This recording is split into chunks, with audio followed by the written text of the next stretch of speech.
Quran, we'll find that 3%, you just take all the verses in the Quran that are of a legal nature, and then count all the verses of the Quran, take the quotient, and you'll find out that about 3% of them are commands and prohibitions, divine commands and prohibitions. 97% of the Quran teaches ethics, the relationship between God and man, the purpose of life, morality, other truths as well.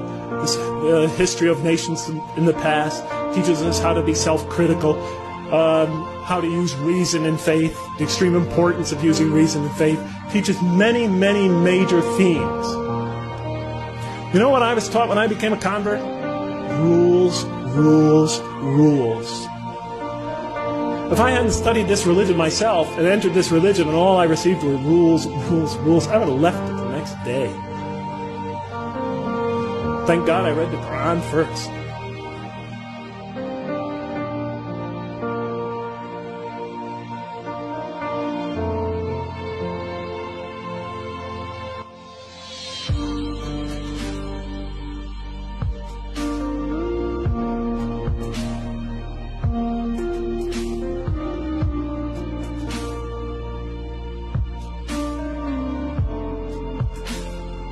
And the Quran is written in a very interesting style.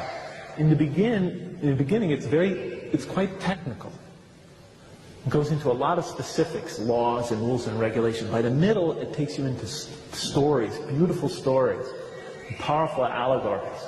Towards the end, the emotions of the Quran picks up and it like reaches a crescendo and brings it all to this beautiful, powerful bursts of spirituality and eschatology, and it all comes together, brilliant, pounding images.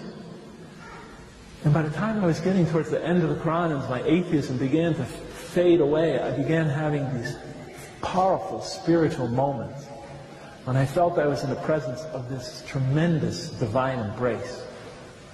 I remember reading the surah, وَالضُّحَى وَاللَّيْلِ إِذَا سَجَى مَا وَدَّعَكَ رَبُّكَ, you know.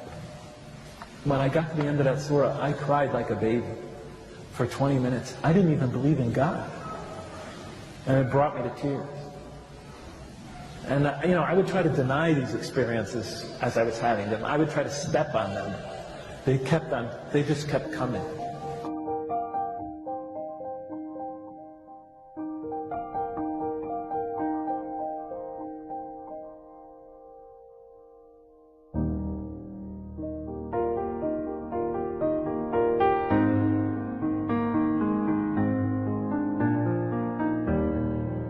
And I look at the first surah, I turn to the first surah, and I'm just reading it out of academic curiosity. And it's obviously a hymn of praise to me. It's like a psalm for those of you who know the Bible. At least it starts that way.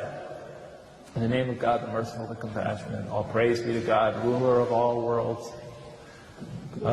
master of the king or master of the day of judgment. Actually, the day of requital, the day of recompense, the day when accounts are settled. To you alone, and then it goes on from there. And I'm reading it, and I'm thinking, oh, a hymn of praise, a psalm.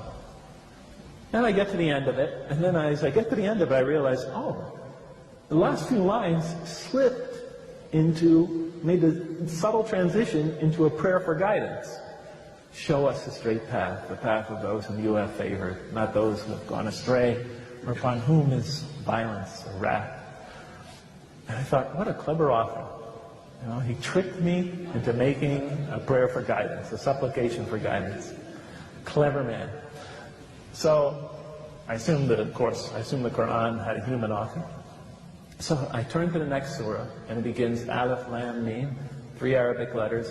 Then that is the book, wherein, no doubt, is the guidance